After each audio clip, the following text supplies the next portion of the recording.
Siapa yang dalam hatinya Allah dan Rasul cukup, maka Allah akan memberikannya kecukupan dari segala sesuatu.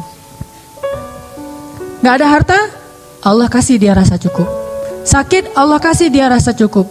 Sendiri, Allah kasih dia rasa cukup. Yang membuat kita sengsara itu bukanlah kita kekurangan harta, bukanlah kita sendiri, bukan kita dalam keadaan susah atau banyak penyakit. Yang membuat kita sengsara itu hati kita tidak cukup merasa bahagia. Terlalu kecil ruangnya untuk kebahagiaan, sehingga kita selalu merasa hampa. Sedangkan orang yang Allah cukupkan, mungkin dia adalah orang yang Allah uji dengan penyakit sekian belas tahun tidak sembuh seperti Nabi Ayub. Mungkin dia orang yang Allah uji dengan kehilangan orang-orang yang dia cintai seperti Nabi Yakub. Mungkin dia adalah orang yang diuji dengan harus meninggalkan orang yang paling dia cintai seperti Ibrahim. Tetapi Allah cukupkan hatinya dengan kebahagiaan. Hasbunallah. Tidak ada yang lebih berharga bagi kita daripada Allah. Maka siapapun yang memberikan hatinya lebih dulu kepada makhluk sebelum kepada Allah dan Rasul, siap-siaplah untuk sengsara dan kecewa. Berikan hati kita kepada Allah dan Rasul. Setelah itu Allah yang akan memberikan hati itu kepada orang yang paling layak untuk kita. Jadikan Allah dan Rasulullah itu cukup dalam hati kita. Setelah itu Allah akan mencukupkan segala kebutuhan kita. Masih ingat kisah kaum Ansor setelah perang Hunain? Perang Hunain itu terjadi setelah perang apa? By the way, perang Hunain namanya.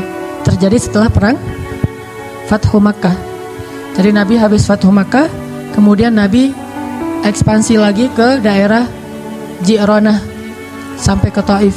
Sekarang tuh jadi salah satu tempat untuk memulai umroh atau mikot, yaitu Ji'ronah, sekitar 30 menit dari kota Mekah. Setelah selesai perang Hunain, kaum muslimin itu mendapatkan ghanimah yang sangat banyak, hampir sebanyak perang Khaybar. Jadi dua perang yang paling besar ghanimahnya itu, satu perang Khaybar dan di bawahnya perang Hunain. Ribuan ekor onta, ribuan domba, ribuan kuda dengan alat-alat perang yang berharga, kemudian juga berhala-berhala yang terbuat dari emas dan perak, itu ditinggalkan di medan perang dan diambil oleh kaum muslimin. Mungkin ratusan miliar. Ketika mendapatkan semua ghanimah itu, kemudian dikumpulkan di sisi Rasulullah, karena yang membagikan ghanimah cuma Rasulullah waktu itu. Tiba-tiba Rasulullah memanggil Abu Sufyan, orang Mekah yang baru masuk Islam. Ya Abu Sufyan, ambillah onta yang kamu suka, 100 ekor onta. Abu Sufyan mengambil 100 ekor onta dan mengatakan, saya merasa nyaman sekali dalam Islam. Bagi dia, kenyamanan dalam Islam itu masih diukur dengan harta. Ini namanya mu'allaf, orang yang dibujuk hatinya dengan harta. Abu Sufyan senang membawa 100 ekor unta. Kata Rasulullah, cukup ya Abu Sufyan? Cukup ya Rasulullah, cuman kalau ada lebih boleh sih. Dikasih lagi 100 ekor unta, sampai Abu Sufyan mendapatkan lebih dari 200 ekor unta. Panggil lagi tokoh-tokoh Quraisy yang lain yang baru masuk Islam, dikasih lagi 100 ekor unta.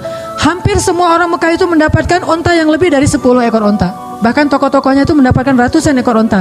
Setelah semuanya dibagi, ghanimah habis. Onta, domba, kuda, berhala yang terbuat dari emas dan perak dibagi semuanya kepada orang Mekah dan sedikit orang Muhajirin. Orang Ansor gak dapat apa-apa. Orang Ansor jangankan onta, ayam atau bebek aja gak dikasih. Coba, gak dapat apa-apa tuh. Batu akik, cincin batu akik aja gak dikasih. Padahal cincin batu akik itu banyak dari tubuh-tubuh orang-orang kafir yang terbunuh. Akhirnya ambil batu akik atau apa. Batu akik kan mahal tuh dulu. Wah, gak dapat apa-apa sama sekali. Sehingga akhirnya orang Ansor desas-desus, mulai komplain, mulai komen. Apa komplainnya? Rasulullah mah kalau udah ketemu dengan keluarganya lupa sama kita. Satu orang yang ngomong kayak gitu, yang lain bilang, benar itu. Akhirnya semuanya juga, oh iya benar ya Rasulullah. Ini gara-gara satu orang nih, waswasah nih, yuwaswisu fi sudurin nas. Akhirnya yang lain juga ikut kayak gitu. Iya ya, saya nggak kepikiran sampai kayak gitu, ternyata Rasulullah bisaan ya, gitu-gitu. Akhirnya semuanya pada orang-orang Ansor desas-desus, mereka mengeluhkan ketidakadilan Rasulullah dalam membagi ghanimah. Sampai akhirnya desas-desus ini hampir membuat mereka demo gitu. Bayangin orang Ansor pengen demo, turun jalan yuk rame-rame. Siapa nih kira-kira yang jadi koordinator lapangan Korlap? Ternyata sebelum mereka udah nyentuhin Korlap, Rasulullah dengar desas-desus kaum Ansor. Langsung dikumpulkan kaum Ansor, dikumpulkan semuanya. Rasulullah bilang gini, ya ma'asyara Ansor, apa yang kalian katakan di belakangku, kata Rasulullah. Ya gak berani atau ya kalau Rasulullah udah ngomong gitu, diem aja. Ya ma'asyara Ansor, aku sudah mendengar apa yang kalian katakan nih. Sebentar lagi ya sebelum azan, biar kita tuntasin adegannya. Ya ma'syara Ansor, aku dengar apa yang kalian ucapkan di belakang. Tapi wahai ma'syara Ansor, bukankah dulu kalian itu orang-orang yang kufur kepada Allah, lalu aku datang membawa iman kepada kalian? Bukankah dulu kalian bermusuh-musuhan saling membunuh, lalu aku mempersaudarakan kalian? Bukankah dulu kalian berada di tepi jurang neraka, lalu aku selamatkan kalian? Bukankah dulu kalian adalah orang-orang yang hampir saja celaka, lalu aku memberikan kepada kalian cahaya dari kegelapan? Ya ma'syara Ansor, apa yang kalian katakan di belakangku? Tiba-tiba salah satu dari lelaki Ansor berdiri dan mengatakan, ya Rasulullah, kami tahu jasamu betapa besar bagi kami ya Rasulullah. Tapi ya Rasul, bukankah dulu engkau terusir lalu kami terima engkau di kampung kami? Balas nih. Bukankah engkau dulu sendiri lalu kami menjadi keluargamu? Bukankah engkau datang dalam keadaan tidak punya apa-apa, kami serahkan seluruh harta kami untukmu ya Rasul? Bukankah ketika engkau berperang kami yang membelamu, bahkan banyak dari kami yang syahid demimu ya Rasul? Balas. Setelah selesai itu Rasulullah mengatakan, ya ma'syara Ansor, bagaimana pendapat kalian jika orang-orang Mekah itu pulang ke kampung halaman mereka membawa sampah-sampah dunia, dan kalian pulang ke kampung kalian membawa Allah dan Rasul? Tidakkah kalian rela? Langsung mereka berteriak, kami rela Allah dan Rasul. Biarkan mereka membawa pulang sampah-sampah dunia, kita dapat Allah dan Rasul. Allahu Akbar. Semuanya semangat dikasih Allah dan Rasul. Kalau kita disuruh pilih kayak gitu, ya Rasulullah, Allah dan Rasul plus harta juga ya Rasulullah. Itu mah kita ya. Insya Allah nanti kita lanjutkan setelah salat Isya. Teman-teman yang dirahmati Allah, kita masih berbicara tentang kisah-kisah bagaimana orang-orang salih merasa Allah dan Rasulullah itu cukup bagi dia, dan tidak ada lagi yang membuat dia gelisah setelah Allah dan Rasul. Tidak ada lagi yang membuat dia kekurangan setelah Allah dan Rasul. Tidak ada lagi yang membuat dia sedih setelah Allah dan Rasul. Segala yang dia harapkan dalam hidup adalah ridho Allah dan Rasulullah. Segala yang dia cari adalah ridho Allah dan ridho dari Rasulullah SAW. Sehingga dia berusaha siang dan malam mencari ridho Allah, dan berusaha siang dan malam untuk mengikuti dan meladani Rasulullah SAW.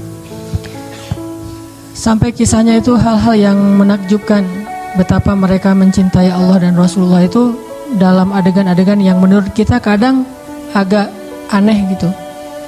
Seperti Imam Ibnu Taimiyah, ketika beliau ditangkap, beliau tenang. Lalu ketika di dalam penjara beliau dikurung sendiri, beliau tenang. Ketika beliau dibiarkan kelaparan, beliau tenang. Ketika beliau dibuat tidak bisa tidur, beliau tenang. Bahkan ketika beliau mau dihukum mati digantung, beliau tenang. Sampai orang-orang penasaran dan bertanya kepada Ibnu Taimiyah, kenapa engkau tenang sekali menghadapi semua ujian ini? Apa kata beliau? Ketika saya dikurung, maka saya menganggap diri saya sedang berduaan dengan Allah, dan itu membuat saya tenang. Ketika saya tidak bisa tidur, maka saya sedang menganggap saya sedang qiyamul lail dan menghadap Allah yang turun ke langit dunia setiap malam, dan itu membuat saya tenang. Ketika saya lapar, saya menganggap saya sedang berpuasa karena Allah, dan itu membuat saya tenang. Dan kalau mereka mengancam saya untuk dibunuh, saya anggap saya mendapatkan keistimewaan syahid di jalan Allah, dan itu pun membuat saya tenang. Jadi tidak ada satupun masalah di dunia itu yang membuat dia gusar atau membuat dia panik, membuat dia putus asa, karena selalu dia merasa bersama Allah Subhanahu wa taala. Hasbunallah wa ni'mal wakil. Cukup bagi kita Allah. Teman-teman pernah nggak ngerasain kalau misalnya naik motor yang biasa pakai helm, sesekali naik motor jalan jauh nggak pakai helm, kira-kira ngerasa khawatir nggak? Hariwang nggak tuh? Hariwang kan? Hariwangnya bukan karena takut kecelakaan, takut ada razia.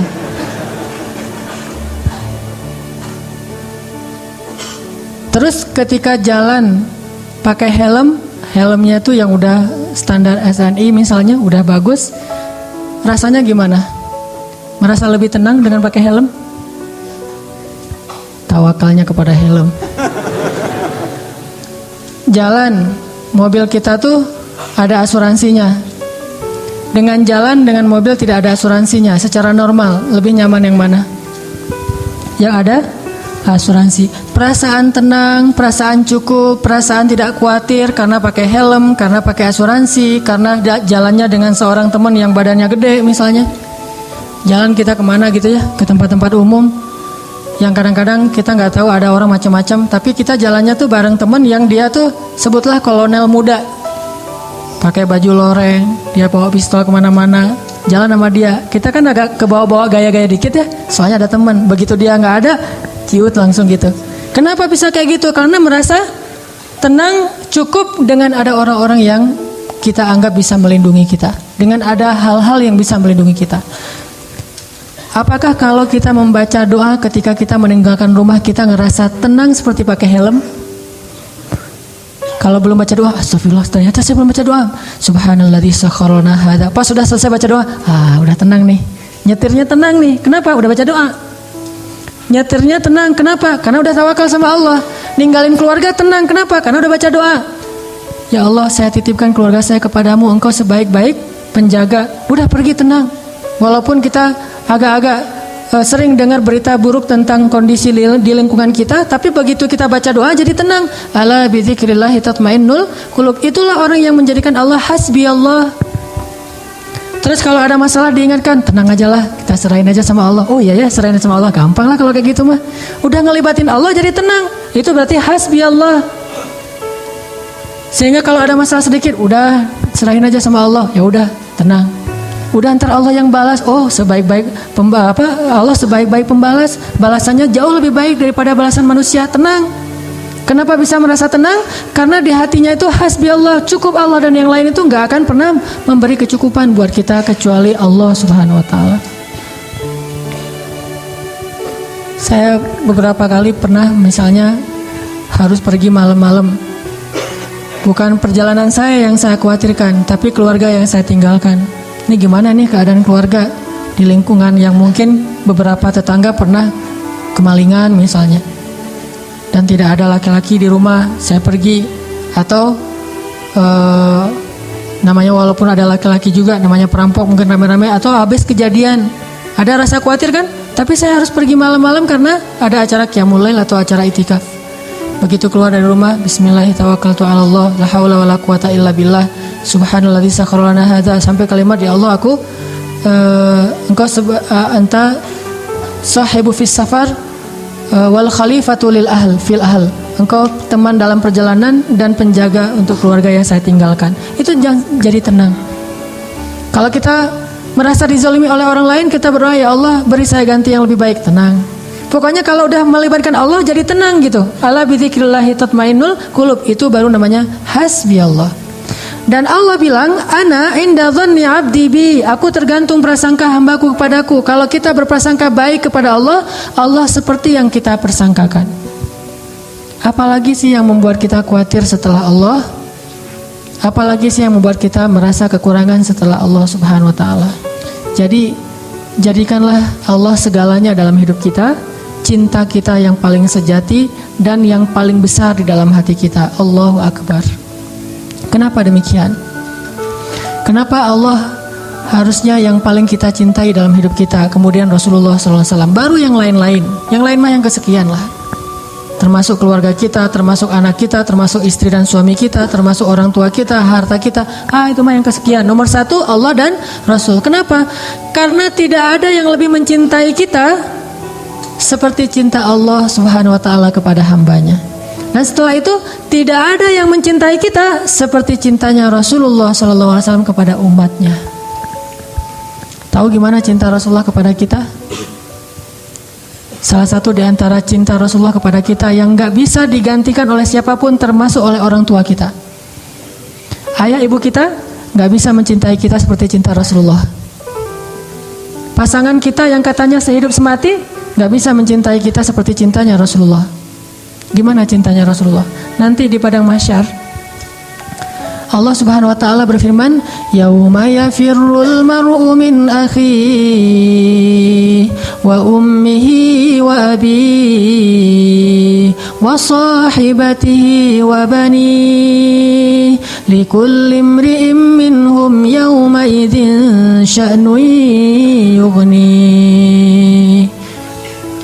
Hari ketika seorang ayah lari dari anaknya, seorang suami lari dari istrinya, istri lari dari suaminya, anak lari dari orang tuanya, pasangan lari dari pasangannya, sahabat lari dari sahabatnya. Likulli imri'in yawma idzin, pada hari itu semua orang sya'nun yughni, sibuk ngurus diri sendiri, kecuali satu orang. Semua orang, Nabi Adam, Nabi Nuh, Nabi semua anbiya dan semua manusia pada hari itu yauma idzin sya'nun yughni likulli imri'in minhum yauma idzin sya'nun yughni. Semuanya sibuk dengan diri sendiri. Udah lupa tuh, kita dikuburin satu liang lahat dengan pasangan sejati kita, tapi pas kita bangkit kita nggak akan lihat ke sebelah kanan kiri kita. Dia juga nggak usah kegeeran, dia juga akan ngeliat kita kok. Saya nggak akan lihat dia, tapi dia pasti ngelihat saya nih. Nggak usah GR. Di hari akhirat itu nggak perlu GR, karena dia juga nggak bakalan lihat, nggak akan ingat sama kita tuh. Kita lihat, misalnya kita manggil dia panggilan kesayangan kita, Beb, say gitu ya, say, gini panggil dia pergi aja tuh. Kenapa nih orang pergi? Jangan-jangan dia udah lupa ingatannya, belum balik, soalnya udah kelamaan tidur di dalam kubur gitu misalnya. Nah, likulli imri'in yauma idzin sya'nun yughni, nggak peduli, dia ngelihat kita, dia tahu ini suami saya nih, dia tahu ini anak saya nih, dia tahu ini orang tua saya, dia tahu bahwa dia adalah kekasih kita adalah kekasihnya, dia tahu. Tetapi saking takutnya dia terhadap dirinya dan saking dia mementingkan dirinya, pada hari itu dia nggak peduli dengan kita. Bahkan nauzubillah, kalau kekasihnya di sebelah diseret oleh malaikat, dia nggak akan nolong kita dia mah. Dia yang penting selamat. Saya udah selamat. Kekasihnya ya terserah. Nanti kalau dia udah beres, baru nanti dia itu juga. Nggak semua orang bisa seperti itu. Tapi Rasulullah satu-satunya orang yang pada hari itu yang sangat sibuk mondar mandir, sibuknya luar biasa. Cuma satu orang, Muhammad SAW. Itu sibuk banget. Gimana sibuknya Rasulullah? Ketika lagi di padang mahsyar, Rasulullah langsung mencari mana umatku. Dia cari, siapa kamu? Umat Muhammad. Sini. Siapa kamu? Umat Muhammad. Kumpulin semuanya umatnya. Kemudian Nabi sujud kepada Allah dengan sujud yang sangat lama. Sampai Allah mengatakan, ya Muhammad, bangkitlah dari sujudmu. Sal tu'tah, minta akan saya beri. Bangkit dari sujudmu. Ya Allah, saya tidak akan bangkit dari sujud saya sebelum saya mendapatkan apa yang engkau janjikan. Wahai Muhammad, minta. Ya Allah, berikan saya kesempatan untuk memberi minum kepada umat-umat saya. Mereka kehausan, ya Allah, kasihan mereka di bawah terik matahari.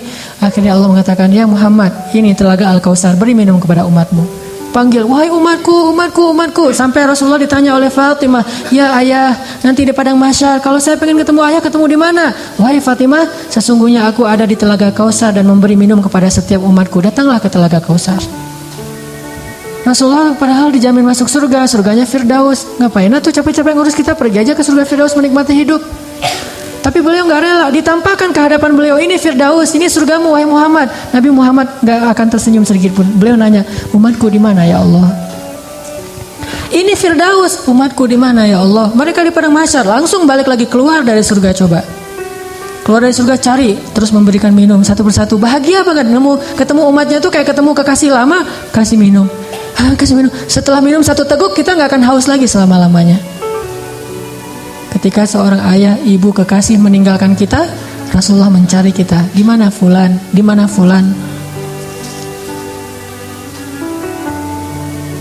Honda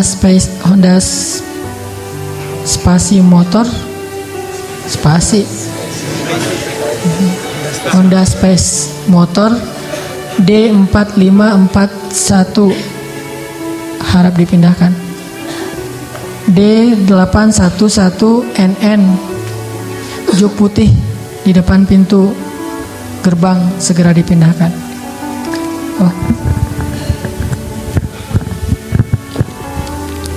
Cek. Tadi sampai di mana? Sampai spasi. Coba nih. Apa? Oh ya, sampai telaga Kautsar. Rasulullah SAW ya. Jadi ketika semua orang ngelupain kita, dan gak salah mereka ngelupain kita, karena kita juga ngelupain mereka. Jadi jangan ke istri ya ngomongnya, mah Papa nggak akan cinta-cinta banget sama mama. Kenapa, Pak? Nanti mama pasti akan ngelupain papa. Enggak kok, Pak, nggak akan lupa. Lupa. Kapan, Pak? Nanti di akhirat. Oh iya, papa juga gitu kan? Iya sih. Di situ emang semua orang saling melupakan, dan saling melupakan itu bukan karena Allah mencabut memori dan ingatan kita, karena memang kita mementingkan diri sendiri kecuali Rasulullah SAW. Di mana umatku ya Allah? Kasih minum satu-satu. Setelah dikasih minum, Rasulullah SAW sujud lagi. Ya Muhammad, kenapa engkau sujud? Sujudnya lama banget sambil menangis di hadapan Allah. Ya Rabbi, ya Rabbi, ya Rabbi. Terus Allah mengatakan, bangun ya Muhammad, aku berikan apa yang kau minta. Ya Allah, selamatkanlah umatku dari sirat. Langsung Nabi meminta kepada Allah kayak gitu, kata Allah. Maka tunggulah mereka di ujung sirat. Nabi menunggu kita di ujung sirat sambil mengatakan, Allahumma salim salim, Allahumma salim salim. Ya Allah selamatkan, ya Allah selamatkan. Maka yang amalnya banyak dia lewat. Ada juga yang jatuh ke dalam neraka. Rasulullah ketika tahu umatnya masih banyak yang di dalam neraka, langsung sujud lagi di hadapan Allah. Sujud yang sangat lama. Allah mengatakan, ya Muhammad, bangkitlah dari sujudmu, apa yang kau inginkan? Ya Allah, selamatkanlah seseorang dari api neraka yang di dalam hatinya ada iman walaupun sekecil biji kurma. Akhirnya kata Allah, selamatkan mereka yang ada iman sekecil biji kurma di dalam neraka. Nabi langsung pergi ke pintu neraka mencari umatnya. Wahai malaikat, cari umat saya yang ada iman sekecil biji kurma dan selamatkan mereka. Dikeluarin. Ketika ketemu dengan Rasulullah, mereka dalam keadaan habis disiksa luar biasa. Wajah mereka, tubuh mereka rusak parah. Rasulullah melihat mereka dengan air mata kasihan, memeluk mereka, dipersilakan masuk ke surga. Setelah selesai udah nggak ada lagi malaikat, udah nggak ada lagi. Balik lagi ke hadapan arasy Allah. Di bawah arasy Allah, Nabi sujud lagi yang lama. Dalam sujud lama itu kemudian Nabi menangis. Allah berkata, ya Muhammad, kenapa menangis? Ya Allah, selamatkanlah umat saya dari api neraka yang mereka di dalam hatinya ada iman sekecil biji jagung. Sekecil jagung. Kata Allah, aku izinkan. Akhirnya Nabi Muhammad lari lagi ke neraka. Wahai malaikat, keluarkan yang ada iman sekecil jagung. Keluar lagi sekian ribu, sekian juta umat Nabi Muhammad.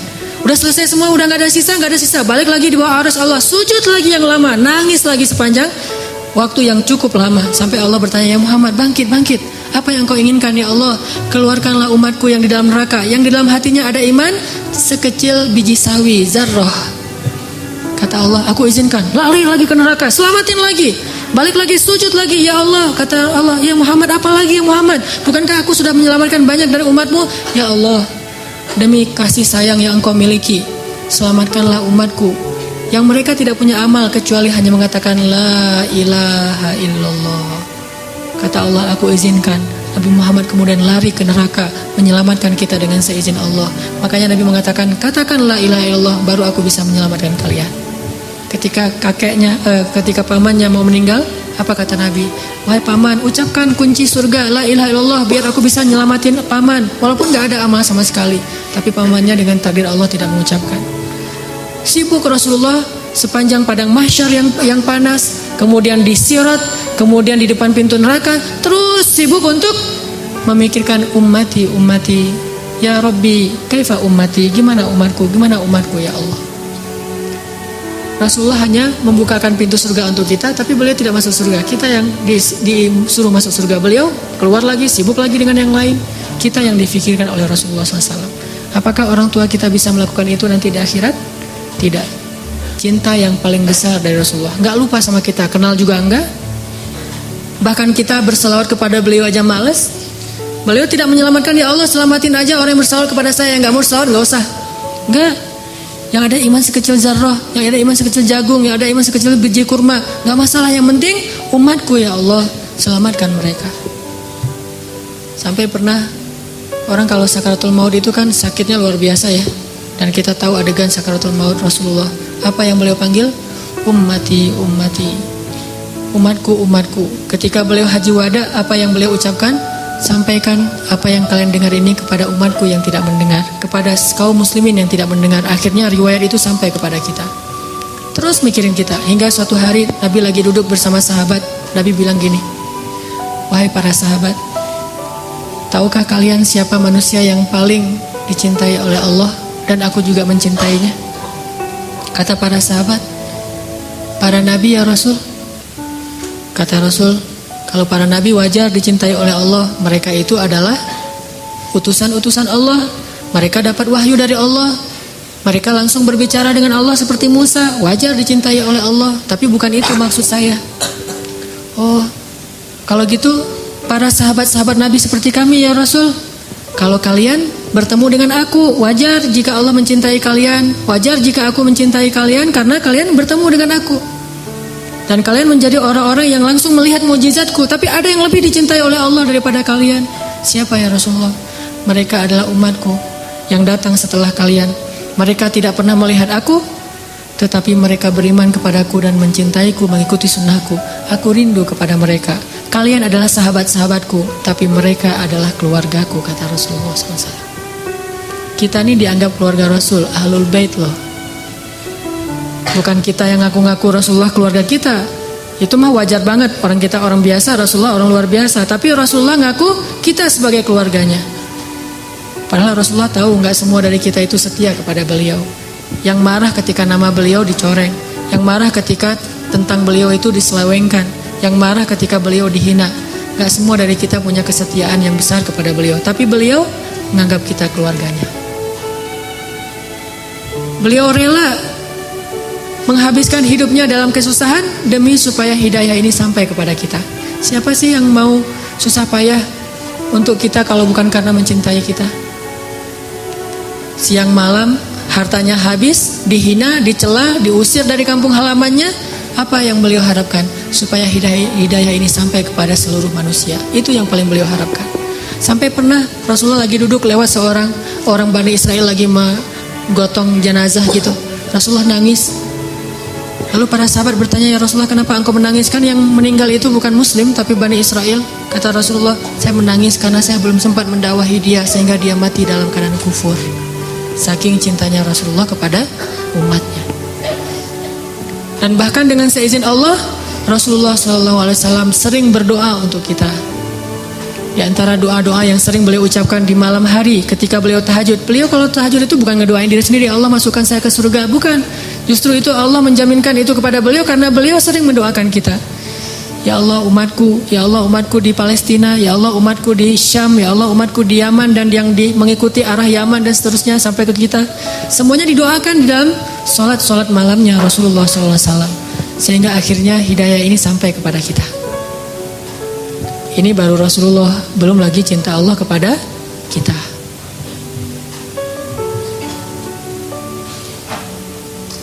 Masih ingat dengan ayat Qul ya ibadiyalladzina asrafu ala anfusihim Qul ya ibadiyalladzina asrafu ala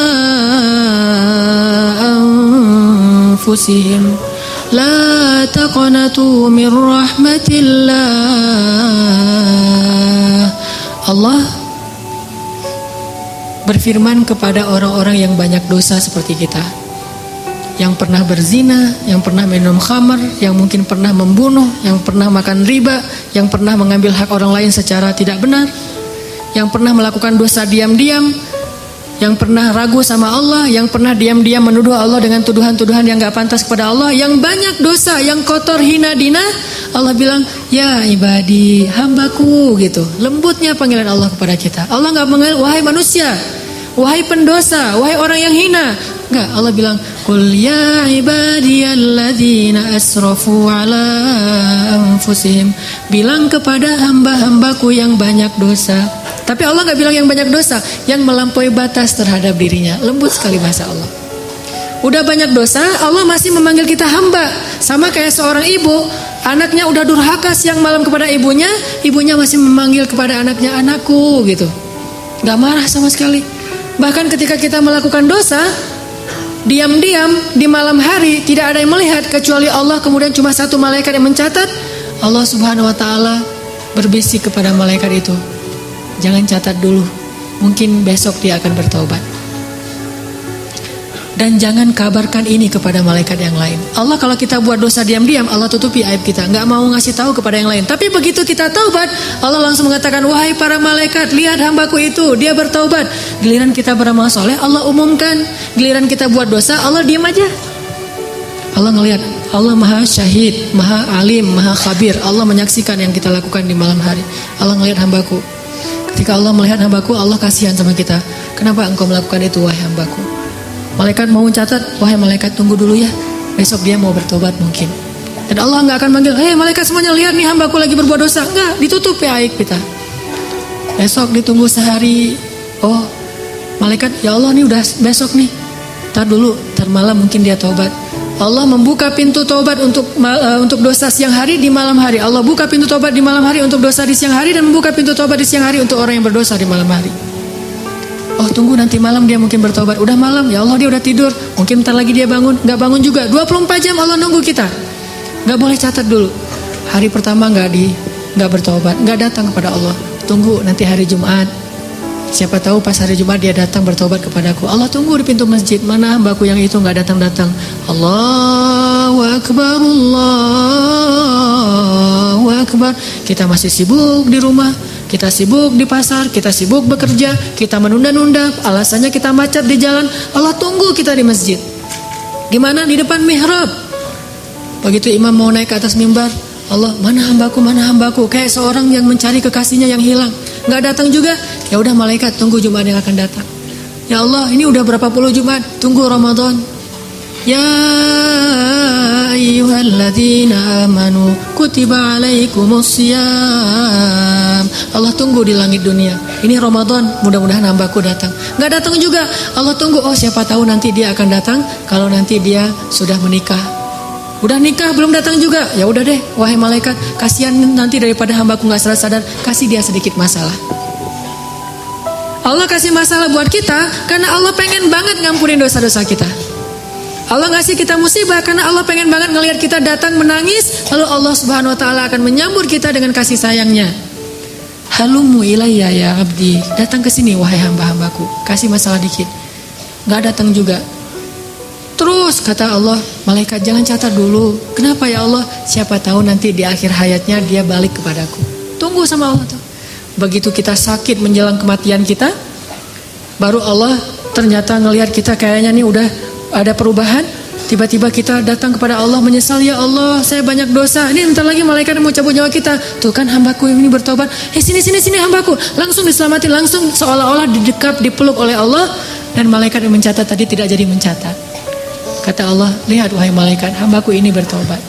Jangan catat keburukan dia. Wahai seluruh malaikat, lihat hambaku ini sudah bertobat. Allah umumkan. Lalu Allah mendekap kita dengan kasih sayangnya. Allah mengampuni seluruh dosa-dosa kita. La ubali, kata Allah.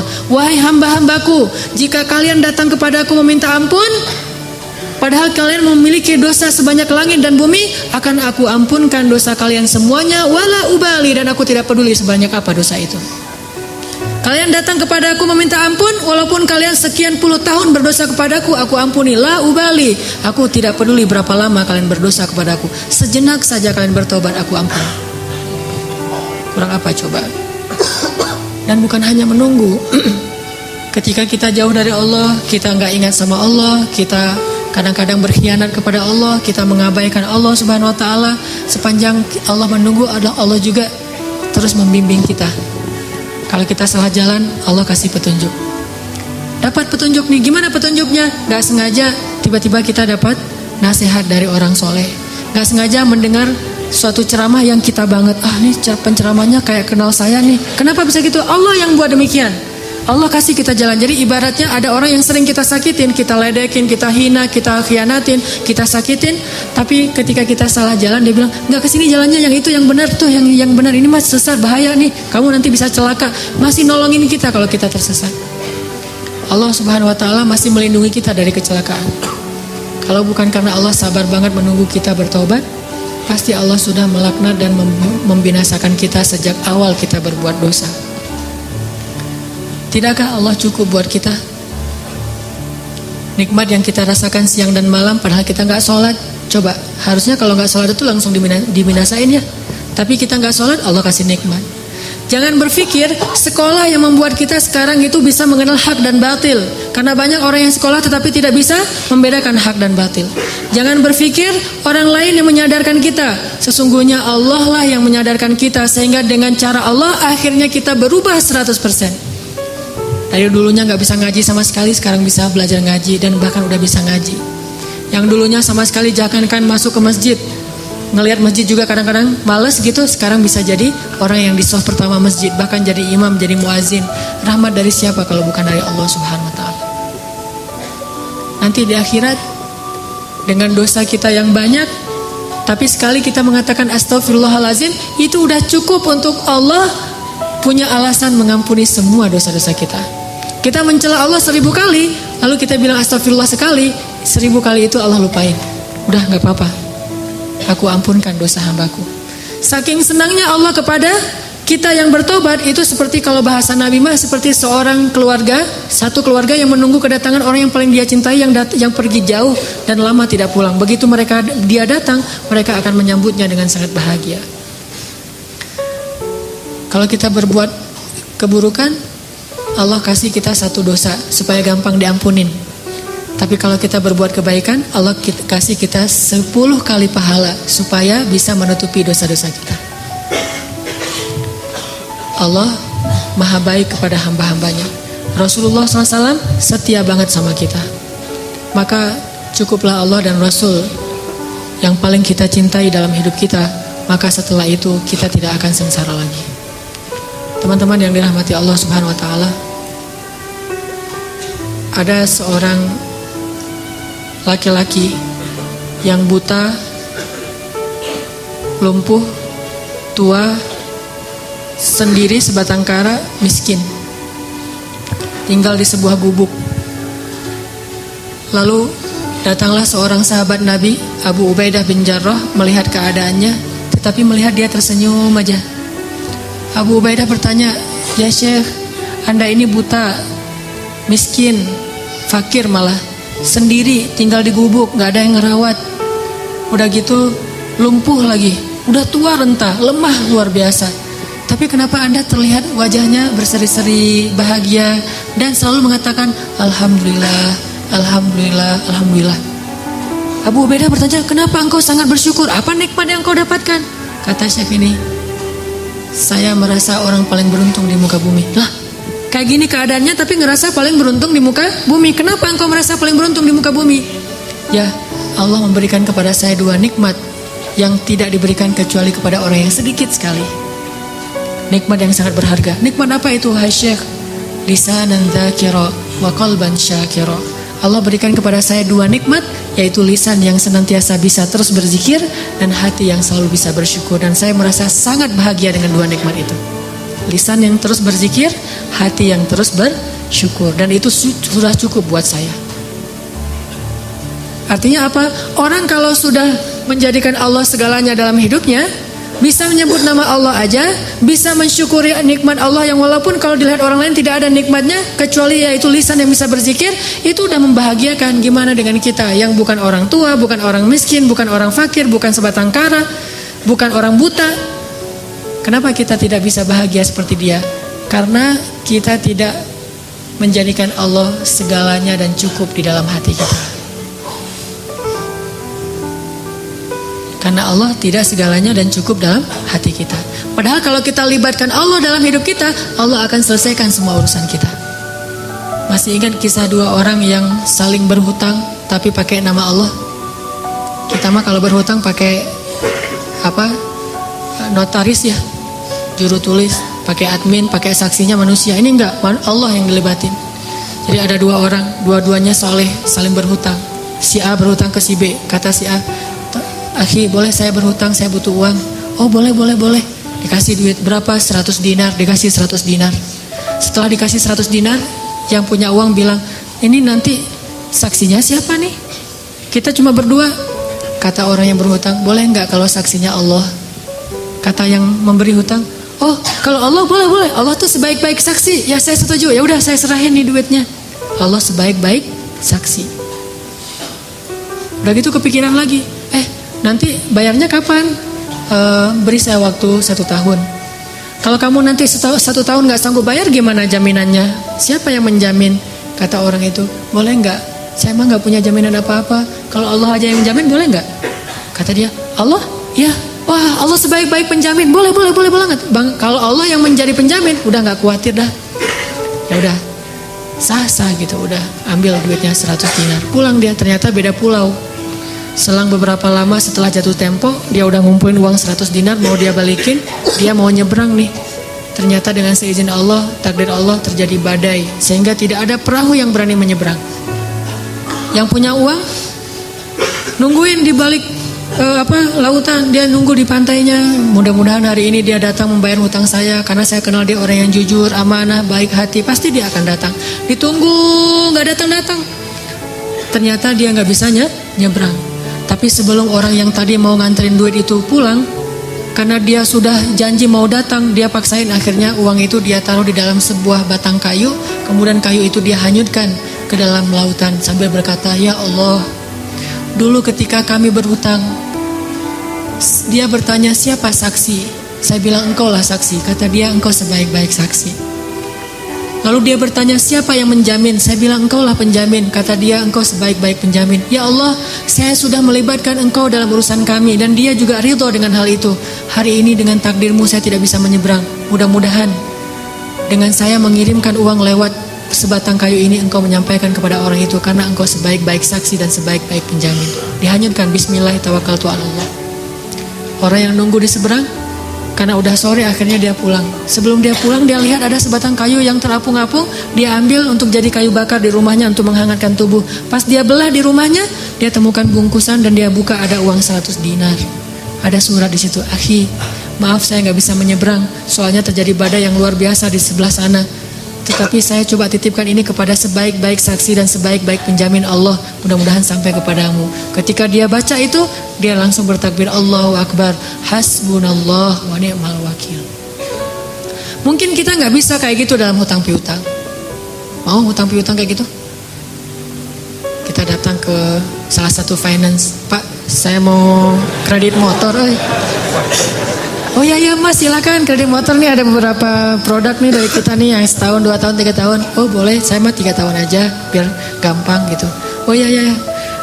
Jaminannya apa? Ada PPKB atau apa gitu? Atau slip gaji atau apa?" "Boleh nggak Allah aja yang jadi jaminannya?" Ada yang mau kayak gitu? Kenapa nggak mau? Karena Allah tidak cukup buat kita. Mungkin cukup buat kita, tidak cukup buat orang yang berhutang. Kita mau udah baik-baik, oh Allah sebaik-baik saksi, Allah sebaik-baik penjamin. Wah, orang kayak gini nih bakal rugi. Kenapa? Semua transaksi dia tuh gagal karena dia berhadapan dengan orang yang tidak beriman. Tetapi kalau sama-sama beriman, masalahnya satu beriman, satu tidak. Memang gak akan rugi, tetap Allah ganti. Cuman masalahnya kan agak-agak melas gitu ya. Gimana uang saya gak balik-balik, ada aja alasan. Saya ketuk pintu rumahnya gak dibukain, saya telepon gak diangkat, saya SMS gak di-read. Ini kalau kita berinteraksi dengan orang yang tidak menjadikan Allah sebagai hasbiyallah. Setidaknya kalau kita bertransaksi, ucapkan bismillahirrahmanirrahim. Kita mau tidur, bismillahirrahmanirrahim. Libatin Allah dalam semua aktivitas kita deh. Dan itu cukup sekali buat kita. Gak akan rugi. Satu-satunya nama yang kalau kita ucapkan itu gak rugi adalah nama Allah. Kita nyebutin nama ibu, kadang gak ngaruh. Tapi kalau kita nyebut nama Allah subhanahu wa ta'ala, itu luar biasa buat kita. Bahkan orang yang ahli maksiat pun kalau nyebut nama Allah, Allah selamatkan. Sedikit aja kita nyebut nama Allah, Allah udah langsung mengubah takdir untuk kita. Masih ingat kisah orang laki-laki di zaman Nabi Musa? Nabi Musa tanya kepada Allah, "Ya Allah, siapakah orang yang paling rendah nilainya di matamu di antara umatku?" Kata Allah, "Itu laki-laki yang kalau sholat paling belakang." Cari sama Nabi Musa, "Oh itu yang masbuk permanen." Jadi istiqomah banget untuk masbuk. Asal sholat pasti masbuk. Dan masbuknya itu bukan masbuk rakaat kedua, masbuk salam. Pasti tahiyat terakhir aja dia datang tuh. Kalau sholat Jumat duduk paling belakang deket teras atau di teras. Giliran selesai salam, yang paling duluan bunyiin kendaraan. Yang pertama nyalain motor, pulang duluan gitu. Itu tuh yang paling rendah nilainya di mataku di antara umatmu. Oh itu si kakek-kakek buta masbuk terus. Nabi Musa memandangnya sebelah mata. Ini orang pasti ini munafik, pasti ini nggak ada nilainya di apa, pasti dia nggak akan masuk surga. Terus diperhatikan nggak ada perubahan. Sampai suatu saat Nabi Musa ngepoin dia, mana dia kok nggak datang? Ternyata pas ditanya dia udah meninggal dunia.